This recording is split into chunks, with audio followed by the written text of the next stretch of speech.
Welcome to the Common Man Sports Show. I am your host, Nick Antonias, along with my co-hosts, Jackson Warren and Owen Doran. And today we got our first episode of the basketball offseason.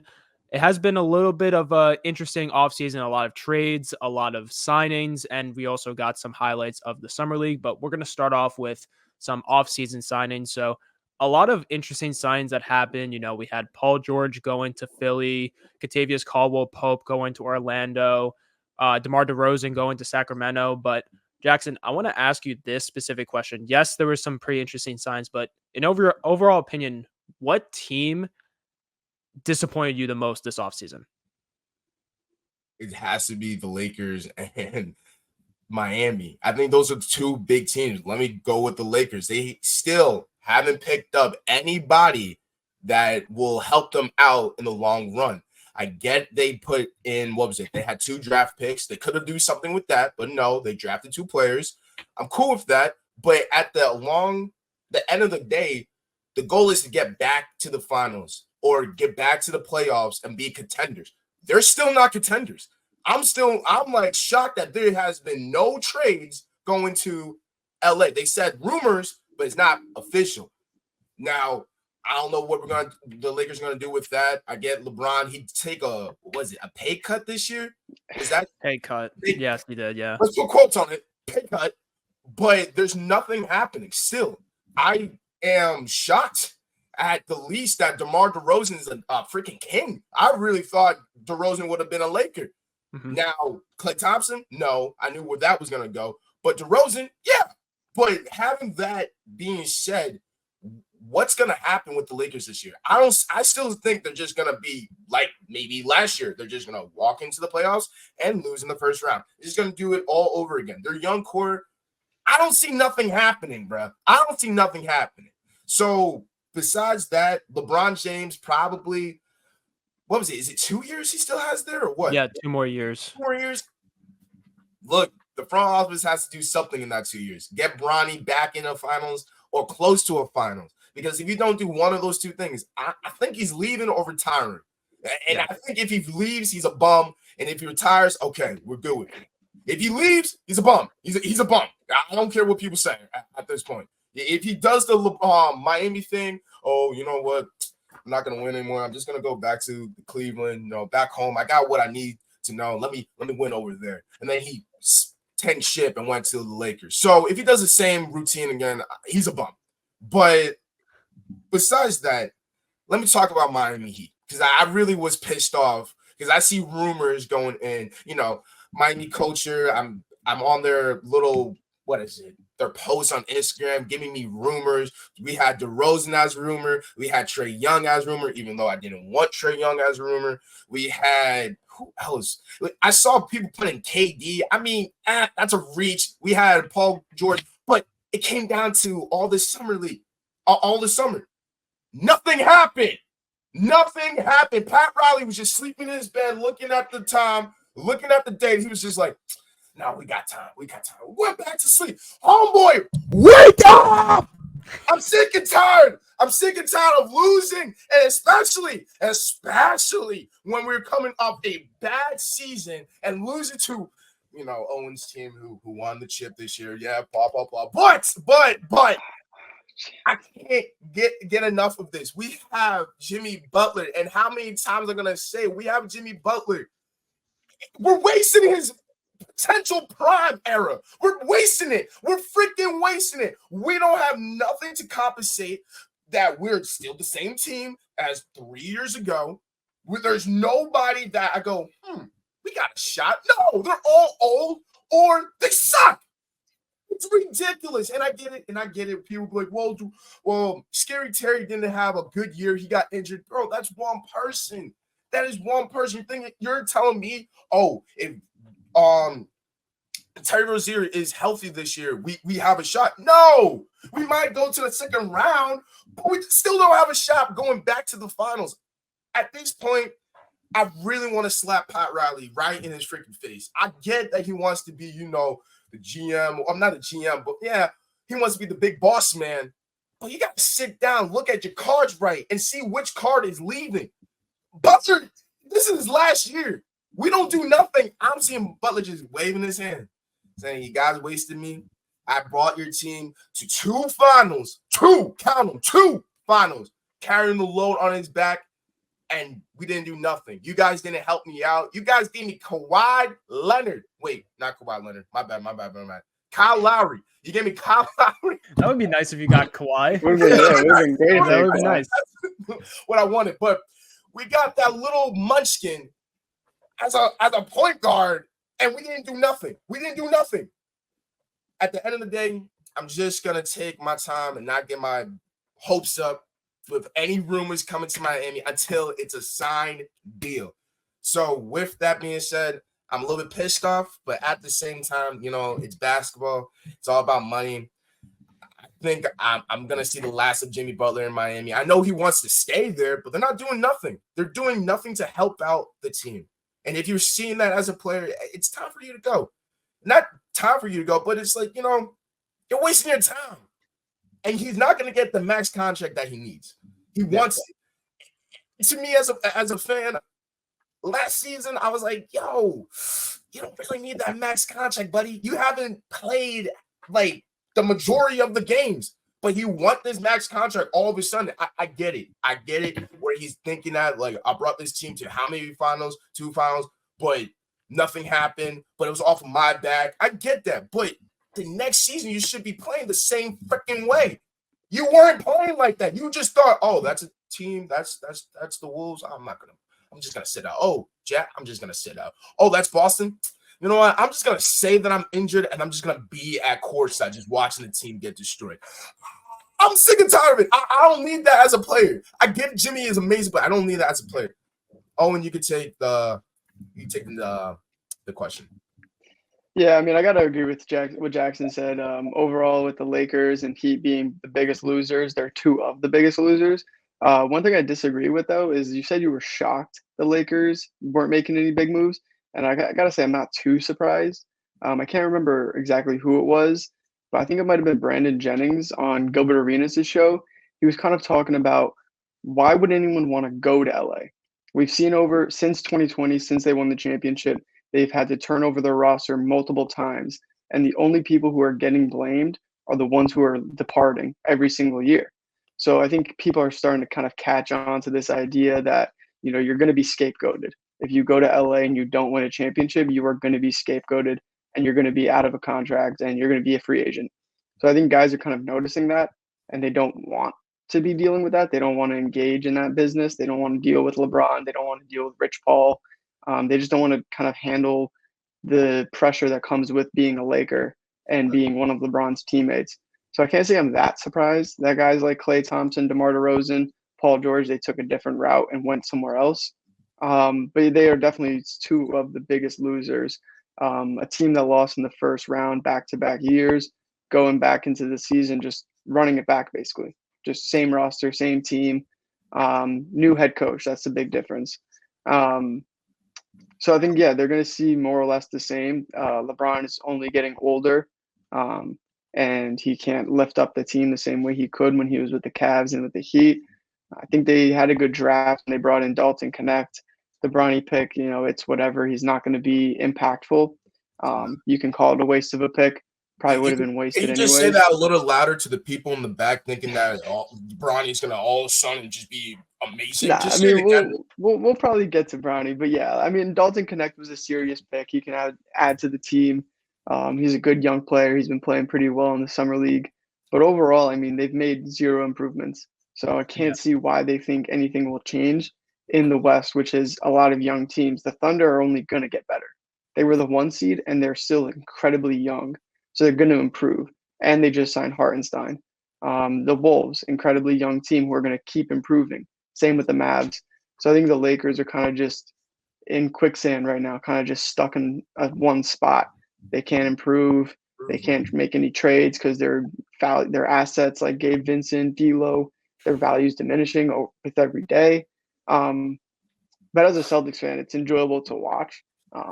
Coming off of a championship, re-signing the entire core unit, I'm enjoying it.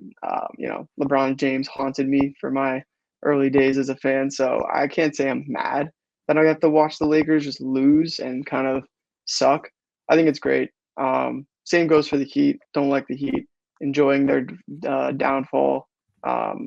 Pat Riley, he's washed up. He doesn't have the same touch anymore.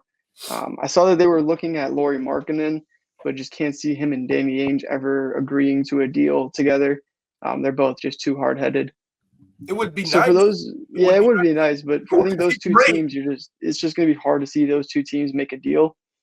The Heat are in a weird spot though, where like Jimmy Butler is getting older. He's getting closer to his retirement. He's getting there. But then the Heat do have young guys. Like they do have Bam Adebayo and Tyler Hero who are entering their prime. So I wouldn't be surprised if the Heat look to kind of change things up this year and move Jimmy Butler, try and get off of him and try and start a new chapter of the Miami Heat. But for me personally, I think the biggest loser by far has to be the Milwaukee Bucks. They've been embarrassing this offseason so far. I don't know if they want like an invitation to free agency or if they're even aware that things are being done. But I think, what they've been doing so far this summer has been an absolute joke. You have Giannis, who is the best player in basketball. I know Jokic has won his MVPs recently, but Giannis is the best player in the world. He's the best on defense, the best on offense. He is the number one player in the world, and the Bucks are kind of just letting that go to waste. I have no clue what they think they're doing over there, but their roster has been eliminated in the first round, just like the Lakers, 2 years in a row. They got swept by it. Not swept, they were gentlemen swept by an 8 seed Miami Heat team. And then the next year they lost to a 6 seed. So, I don't understand why they think they can just run things back as if they have a strong team that's, a championship contending team. Chris Middleton is well past his best. He's got to go. Brook Lopez, I know he's been mentioned in trade talks, but he doesn't have any trade value. So I don't understand what the Bucks think they're going to be getting back in that trade. And then the rest of the role players that they have, Pat Connaughton's good. They brought in Gary Trent Jr., who's decent. But I mean, I think they're completely embarrassing themselves, and they're taking themselves out of the picture. I saw today that they're interviewing Isaiah Thomas. Like Isaiah Thomas, the king of the four. They're also doing that's John ridiculous. Wall as well. John Wall. Yeah, I was about to say that. Like, I saw that on freaking Instagram. And I don't want to disrespect these guys, but if you're the Bucks, you're trying to win a championship. Those are not two guys that you're picking up the phone for. Absolutely not. And I'm seeing the one thing that they did this season was brought back Darvin Ham as an assistant coach. So kudos. Big moves. Kudos. Darvin Ham got a job again. Congratulations to him. But I mean, I think for the Bucks, they're going to be getting into a weird conversation with Giannis soon, where if they don't support him and give him a team that he can go to a championship with, he's going to request a trade soon enough. 100%. I thought he was going to request a trade after this playoffs. I want to rewind back to the Lakers. The only argument that I can really say, I know you mentioned that you were not surprised about them not doing anything. My only argument that I have to say was that I wanted them to do something because it's LeBron's last 2 years of his career. I was expecting them to possibly not even get like a massive superstar. I'm not asking for like a Donovan Mitchell or a Trae Young. Like get someone like a Jonas Valanciunas, get someone like a James Harden, even DeMar DeRozan. It looked pretty good, even though DeRozan is 35 years old and he's going to retire with this Sacramento contract. I was just surprised that they didn't do anything. Look, the Connect pick was really good. I thought that was a steal. Bronny James, everyone knew it was going to happen. We all knew that was going to be happening. I think I was the only one that was baffled by it. I think because I was just like, they're not going to pick Bronny. No, it got to the point that LeBron was not going to be the front office guy until the second round. He was like, all right, I'm going to be the front office guy, and I'm going to just say like, draft my son. But I'm just disappointed about this Lakers team by not doing anything because they didn't sign any players, right? They just kind of like stayed low. But the thing is, if they're going to try to trade people, they're going to trade away all their young guys, like you said, Owen. Like they traded away Anthony Davis they got Anthony Davis in 2019 and traded Ball, Ingram, and Hart. Worked out for both sides, honestly. Then they traded for Russell Westbrook and they traded away Kyle Kuzma, Caldwell Pope, and I think a couple of picks. That was a waste. Kuzma is, he's okay. I'm not saying he's a star for the Wizards, but he's like everyone knows who he is. He's a solid player. He's a solid player. I mean, he's not the same as he was when he was in his rookie year in Los Angeles, but that was a waste of a pick. I mean, or a waste of a trade, excuse me. These trades make absolutely no sense for the Lakers because they don't like the young guys. They see a superstar and they're like, okay, mix him with LeBron, and it never works. Well, I think the reason for that is because they have LeBron. They know the window Yeah. is so short, so they can't really hold on to these young guys as much as they would want to because Mhm. they don't have time to develop them for 5 years. They have That's to fair. be good now. I mean, that makes sense. But I mean, when LeBron signed with the Lakers, everyone was like, he's going to make Lonzo Ball better. He's going to build Brandon Ingram to the superstar. I mean, it worked out until LeBron got injured. And then they were like, yeah, LeBron is the only reason why that they're good. Yeah. I mean, that's blatantly obvious Pretty right there. much, But yeah. I want to go into the Bucks. I agree with you that if nothing, like if they another first round exit, Giannis is immediately going to request a trade. I thought he was going to after this Pacers elimination in the first round, but it sucks that the Bucks never do anything this offseason. I mean, the only thing that they kind of do is just they re-sign their players. They never get anyone new. They get like 1-year deal guys, but they're never anything special. Yeah.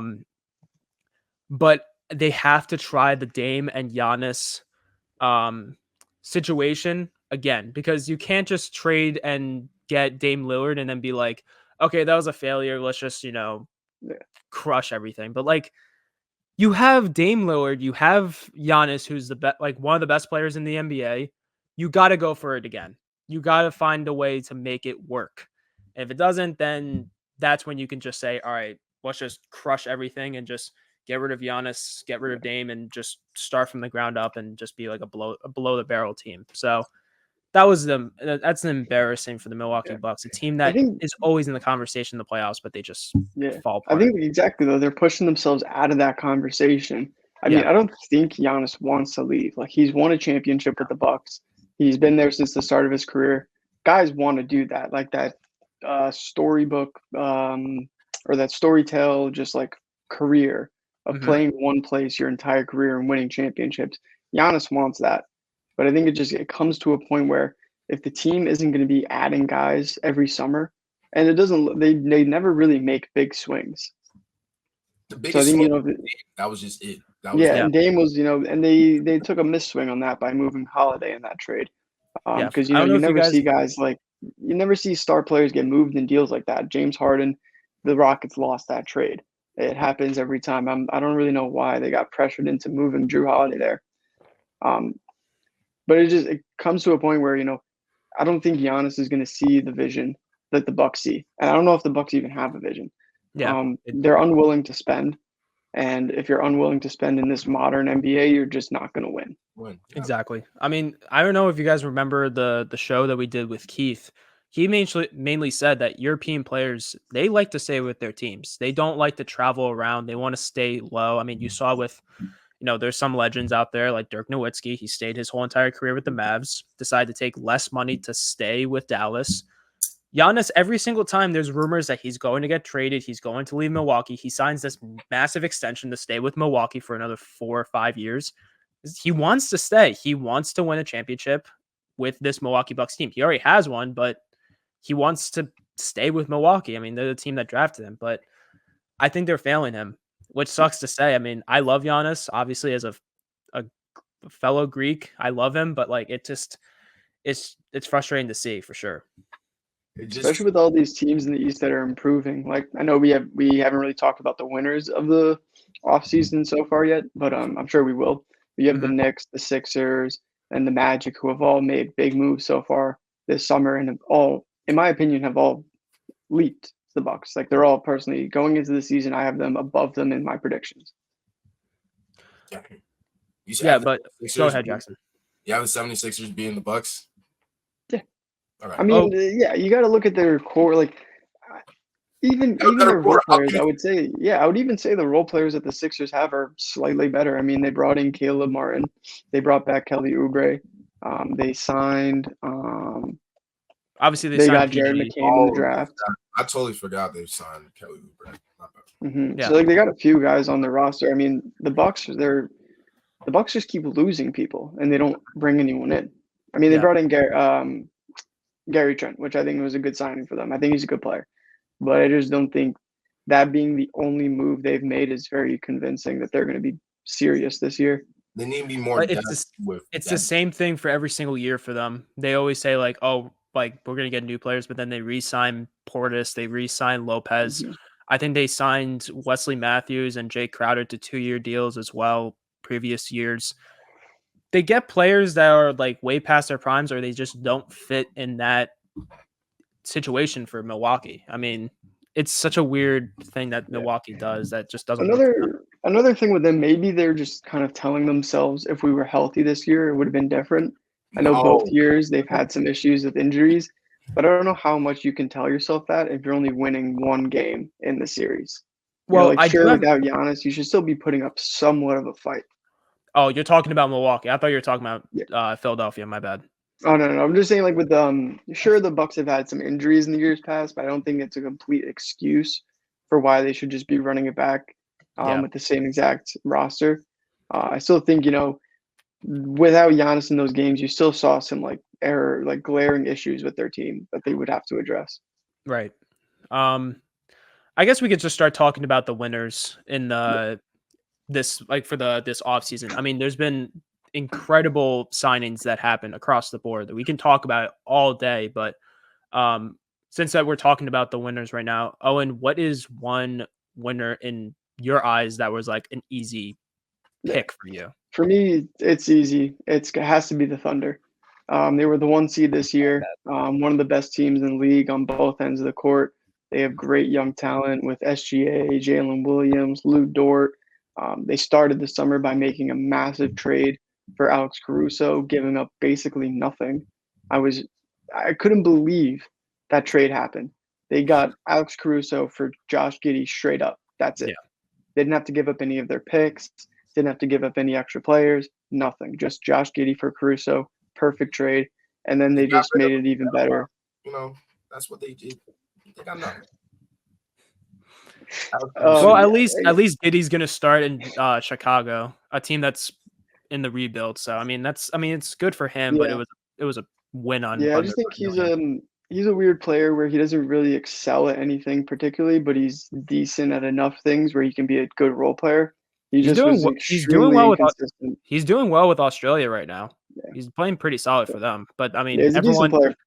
every mid player in the NBA plays extremely well for the Olympics. Yeah. But Yeah, I just don't think they had a fit for him in Oklahoma, which is fine. yeah, Bringing in a defender like Alex Caruso was amazing for them. All NBA level defender, can't complain about that. And then they just made it even better by bringing in Hartenstein. You can bring up the money, 29 million. It's a lot, but with the new CBA, new TV deal, all of that, it's nothing at the end of the day. Who cares? The goal is to win a championship, yeah, and you brought in one of the best centers from last season. I've been talking about Hardenstein for a while now. I thought when the Knicks added him from the Clippers 2 years ago, it was a great move for them, and I expected him to break into the starting lineup that year. Took him a year to really get that done, but he eventually got it done, and he made a name for himself. Um, and he's a great player. You get to move Chet to power forward now. He doesn't have to be in the post against these big dominant centers anymore. He doesn't have to give as much on defense, which is good for him. And you just continue to add to your young team that was already a 1 seed.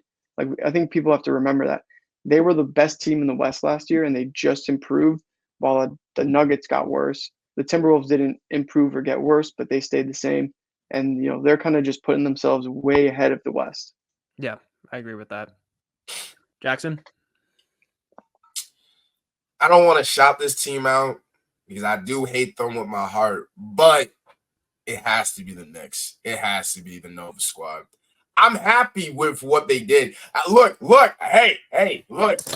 The Nova team, the Nova squad, they're back. I don't know what Julius Randle's going to do.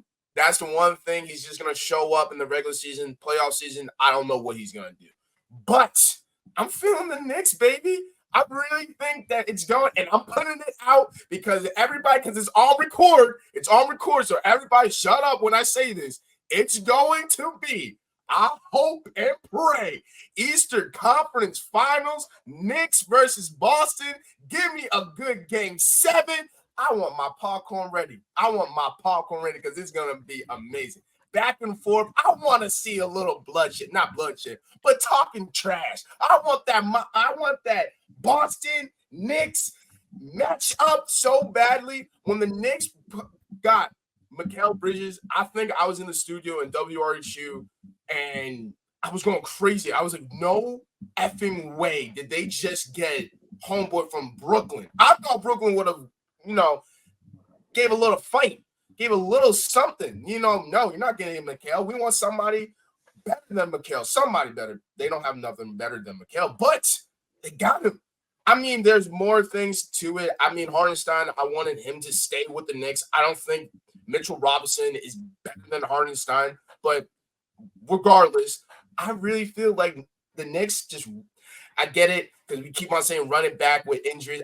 Running back with this team, running back. I want to see this. I really want to see this because they got injured against the Pacers. I understand injuries happen. I'll get over it, but I just feel like if they get past the Pacers, who are they playing?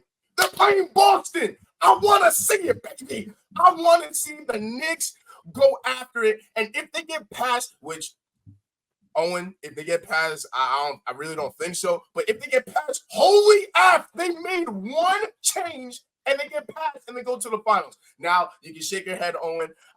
I don't really believe that they're gonna beat Boston, but if they do, it's gonna be a great season to tell. That's all I gotta say. That's all. I'm not gonna root for them, but I'm going for them. I'm pushing. I'm putting my chips in, and I'm pushing it to the dealer. And the dealer has the choice of, saying yes, pass, or no, I'm taking all your things, you fucking suck. So that's all I got to say. Yeah, I mean, it's hard to deny that the Knicks improved. I would be a hater if I was saying that the Knicks didn't improve. They traded for Mikal Bridges. He was a huge piece that they added this year. So in terms of the conversation, he's not wrong. I mean, the Knicks are winners at the end of the day.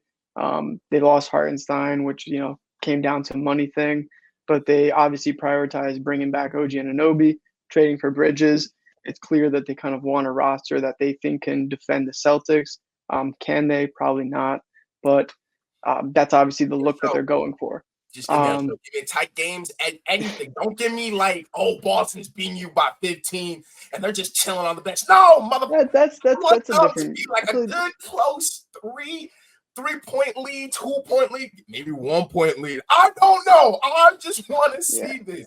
I feel like that's a different conversation. But in terms of the East, they're definitely the second best team in the East. I think they're definitely above the Sixers, even after the Paul George trade or signing. I think they're definitely above the Sixers still. So I think it was a great move for them. They're definitely one of the strongest defensive teams I've seen in history. Obviously, Jalen Brunson's not the best defender, but having the shooting guard of Bridges, OG, Randall, it's going to be hard to score against them. They're definitely going to be a scary team to face, not for the Celtics, but for the Heat probably. But I think they're definitely one of the winners. They're definitely a team to look out for. Jalen Brunson, he extended as well, so they're locked in for the next however many years. They're definitely a team to keep an eye on. You already mentioned, Mitchell Robinson. They definitely need to look at the center position. Having Jericho Sims as your backup isn't inspiring whatsoever. No. And we do know Julius Randle's a playoff dropper, so that's something to keep in mind. Come playoff time, is he ever going to pick up consistency? Is he ever going to find himself there? That could hurt them. It's just like he has maybe one good game, and then he just tanks. It's like the Achilles heel. It's like they could be perfect, but who's your power forward? Julius Randle. It's like nah, bro. The only argument that I can say about Julius Randle about his playoff times, the last time he played in the playoffs was against the Cavs. He was dealing with an injury, so he wasn't playing well. He was terrible against Atlanta, though. I'm not gonna sugarcoat that. He was awful in Atlanta, but kind of give him the benefit of the doubt with Cavs. But he has been falling off in the playoffs. That's all. Yeah, I don't want to focus too much on the Knicks as well, because we did talk about the Bridges trade on the last episode, and it was brought up how The one thing I'm worried about them is when it comes to playing other teams in the East, like the Sixers, because of a guy like Mitchell Robinson. Obviously, they're built to play a team like the Magic or the Celtics, who are wing heavy. But when they go up against a team like the Sixers, I am going to be interested in seeing how they do against them, because Mhm. obviously Joel Embiid, they don't have a match for him, but most teams in the league don't either. So I don't think it's going to be that much of a detriment to them. I think they'll be fine. One team I want to shout out though is the Orlando Magic. I think the Orlando Magic had a great summer so far. They brought in Contavious Caldwell-Pope, who has proven to be a championship role player. He's a high-level role player, one of the best the league has. I think he's the only player in this current decade with 2 championships. So it says enough that. Um, Plus, they're extremely young. They have 2 stars in Paolo Banchero and Franz Wagner, and they're going to continue to improve. I think a lot of people are talking about the Celtics, Knicks, and Sixers as the teams to look out for in the East, but people definitely have to keep an eye on Orlando, depending on how Paolo grows and develops as a player. Same with Franz. They're going to be one of the best teams in the league. They have an extremely strong defense. Jalen Suggs, great defender. KCP, just top to bottom, they have a very strong roster, and it's just everything is clicking down there. It seems once Yeah. they got Paulo added, it just everything started going, and it's working so far. I wouldn't be surprised if they finished like top 4 in the East. I really like the signing of KCP because he's a vet and he helps out with this like young team because like you mentioned, they have this really young team, not even just for Paolo, Suggs, Franz, they also have Anthony Black, Cole Anthony. I'm thinking about, but they have a young team at the end of Mm-hmm. the day, and they were this close to making it past to the second round. But of course, Donovan Mitchell had to happen in Game 7. I like the Magic a lot. I always thought that they were a special team. They're always going to be shocking everyone, and they did this season. Honestly, they all worked together and they played well. So honestly, I like the signing too. I wouldn't say that they're better than obviously the Celtics or the Knicks or even the Sixers, but they're also a team to just keep your eye on. I want to say one shout out though of a team. I'm not going to say they're winners, but give a little bit of a nice shout out to the Dallas Mavericks going out and getting Klay Thompson for a very respective contract. I know it was a sign and trade, but what was it, like 3 years, 40 million? Was it Yeah, it the was pretty contract it team was? friendly. Yeah, it was a pretty team friendly deal. Clay is going to be helping out with Kyrie, Luca, Gafford, Washington, etc. The only reason why that I wouldn't say they're winners is that yes, they got Klay Thompson, but I wouldn't say that it boosts them to be favorites of the West. I mean, there's so many other teams that are much better than them, but it does help them improve. But I wouldn't say that they're favorites at the end of the day. But I think it was still a great signing for Dallas. They got their guy and they are improving. Clay's also a very good defender. And yes, I know that he's getting past his primary. He's 34 years old. He had a terrible showing in his final game as a Golden State Warrior, but he's still Klay Thompson. You're always going to expect him to go out and play a great game I at think the like end. another thing you got to look at is kind of the role that he's going to be filling. They lost Jarrett Jones, so he's Mm-hmm. going to be moving into that role. And for some reason, I don't know why they had Jarrett Jones playing like a shooter role, but he's not a shooter. He's not No. very good at shooting. So when he was on during the playoffs, it was very good for the team. So it's obviously an improvement to get an actual shooter in that role who, you can kind of lean on a little more. Yeah, and it's good too that he also has experience on the bench too. So if you ever Mhm. wanted him to go off the bench, if he's struggling or the bench is not doing well, or just be a 6 man, Clay would definitely do that. So overall, I was very happy about this signing for Dallas. They needed to do something after making it to the finals and getting embarrassed. They needed to do something to fix their roster. Definitely.